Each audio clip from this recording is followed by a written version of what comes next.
Okay, Halloween Kills spoiler talk.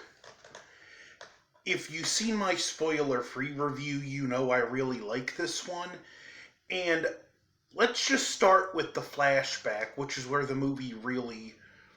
Well, not really. It starts with Cameron, Allison's boyfriend from the first movie, finding Officer Hawkins and actually stopping him from bleeding out. So it actually does begin with a lot of promise because we get more of a character we thought was dead that was felt totally wasted in 2018, but we get the flashback to 1978 and see what happened when Hawkins was there when Michael was apprehended, and it's pretty intense. Like, he accidentally shoots his partner. The partner gets grabbed by Michael and is choking him, and Hawkins has the gun and jumps and accidentally shoots his partner. And we see Dr. Loomis, and this wasn't a fan servicey moment.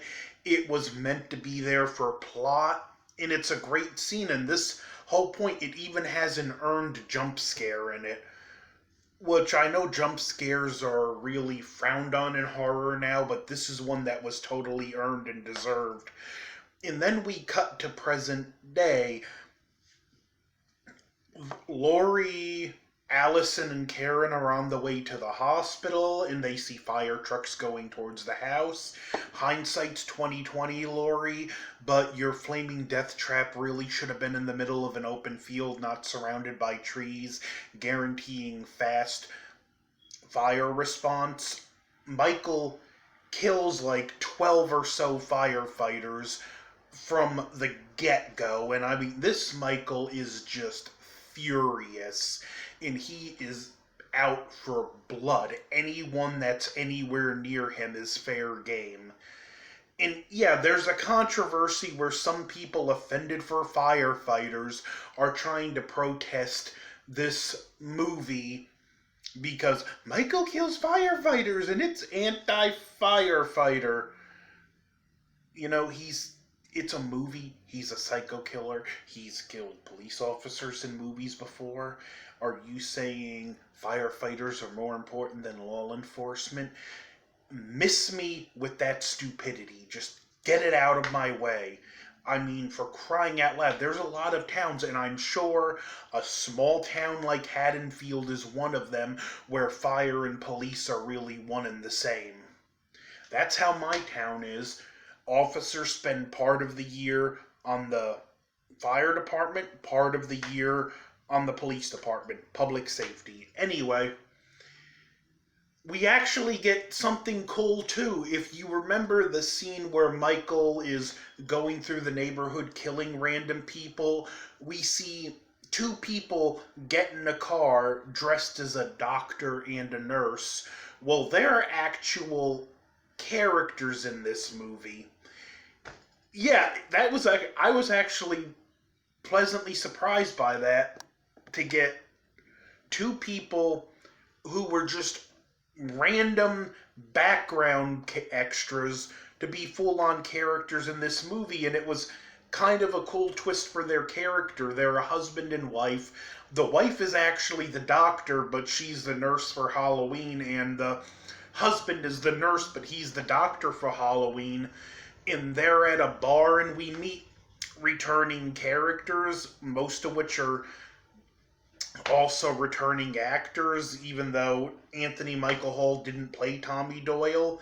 We get Lonnie, which Lonnie and Tommy Doyle over the years have become friends. We find Lonnie even had an encounter with Myers, Nurse Chambers, and Lindsay Wallace, and we find out even Laurie, even though she's not there, she's actually a part of this group, and the Myers survivors, they kind of pull together for support, and it's a nice touch, and it's something that I really noticed with this movie. This is a movie about mob mentality, because when they find out they're the ones that form the angry mob, and Tommy Doyle's really the driving let's get him force in this movie, this Tommy Doyle feels a lot like Tommy Jarvis in some ways, and I'm fine with that. Anthony Michael Hall did good, and that and we do get more randomness. Like there's one scene I seen one review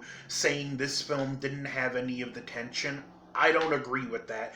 There's a scene with the doctor Nurse Chambers and Lindsay Wallace where they see some kids playing on a playground, and Lindsay comes out and she's like, it's not safe, and one of the kids were, oh, the only thing's there's this guy in a white mask trying to scare us. And you have a Michael scene that pays a lot of homage to the scene with Nurse Chambers in the first film, and three of these characters get brutally murdered by Michael, and Lindsay Wallace just narrowly escapes with her life. And that's the thing, Michael is furious in this film, and he doesn't just like kill his victims, he brutalizes them. And yeah, there is the tension because it's like knowing this angry and much more brutal Michael is on the loose, and this angry mob hunting him. It's the Halloween 4 mob on steroids. Laurie is pretty much out of the picture in this movie. Like, we knew she was cut bad at the end of the first film. I mean, well, this Halloween 2018, I'm just calling it the first film, but like, she's literally just being, her stomach is literally being sealed shut by staples. That's how bad Michael cut her. And Karen Strode, who I hated in, well, whatever her idiot husband's last name was, but Karen, who I hated, she steps up her game in this one. I couldn't stand her in 2018. She does get one cringy Karen moment where she's like, why don't you have more security at this hospital? Sheriff Brackett's back, now security guard. One nice touch, it shows how bad mob violence really is, and normally I don't like stuff resembling current events in my escapism, but with last year and all the mob mentality we've had, this scene did kind of hit home more than it was intended to, because they're chasing down one of the other mental patients from when Michael escaped, thinking he's Michael. Karen tries to help him, and the guy winds up breaking a window in the hospital and jumping out of like a 6th floor to his death, and it's the most brutal death in the movie. And what I like is, you hear like they're chanting, evil dies tonight, evil dies tonight. Tommy Doyle talk about how we've lived in fear for these years and it's time to take it back, stuff like that. I kind of like it. Feels like Michael left this presence of evil even when he wasn't in Haddonfield, and now that he's back, that evil's awakening and almost affecting the other people, and that's a nice touch. Tommy Doyle is, in a lot of ways, the driving force behind this movie, the one who's leading the charge to get Michael. And Anthony Michael Hall did a great job. Like, I could not imagine this movie without Tommy Doyle. I knew Charles Cyphers, given his age, wasn't going to be in it much, but when he's there, he does stand out. Like the scene when he's standing up to the current sheriff, and he's like, the reason he's still alive is because I was telling my wife our daughter got killed, otherwise I would have been there to put the bullet in his head myself. And we get some great character scenes between Laurie and Officer Hawkins, where he even talks about, she's like, it's my fault, he's after me. He's like, no, it wasn't you, he just wanted to go home. Which I like, it brings the randomness back, because one of my biggest complaints with 2018, removing the brother-sister aspect, changed nothing. Now, just that line did change everything, because it was just, she became the target because she dropped the keys off. Michael wanted to go home, and she was a threat. That works, and he talks about how he feels responsible because he stopped Dr. Loomis from shooting Michael in the head, and she even tells him, "It's not your fault. We didn't know what we were dealing with." And like I said, Karen really steps up her game because when her daughter goes with Cameron and Lonnie to hunt Michael, first she lies to her mom, and after the mob violence incident, she goes out. And when it looks like the daughter's about to get killed, and this daughter's got tenacity, she even grabs a knife out of one of the victims and stabs Michael a couple times. Karen pitchforks Michael and then runs with his mask, leading him in a trap where the mob beats the daylights out of him. And it's a great reversal of the firefighter scene where Michael kills all the firefighters. And firefighters are stronger than the average person. Michael took out 12 of them like they were nothing, but this time the mob gets the better of him, beats him. Karen finally takes the knife, stabs him, and walks off, trusting the mob to finish it. And I thought maybe the movie was going to end with either Tommy in a car running Michael over, and then when I saw the mob, I'm like, this is going to be the cliffhanger. It's going to end here. But as Karen's tending to her daughter and the medics are there, she thinks she sees something in the house. While this is going on, Michael comes back too, kills the entire mob, including Lee Brackett and Tommy Doyle. I hated to see Tommy Doyle especially go, but I'm like, this final scene, I know what it's going to be. She's going to be standing, looking out the window, and we're going to see Michael walking up the street, and it's going to end there. No, no, no, no. They had one last swerve. Michael appears behind Karen and stabs her to death with Laurie Strode's closing monologue.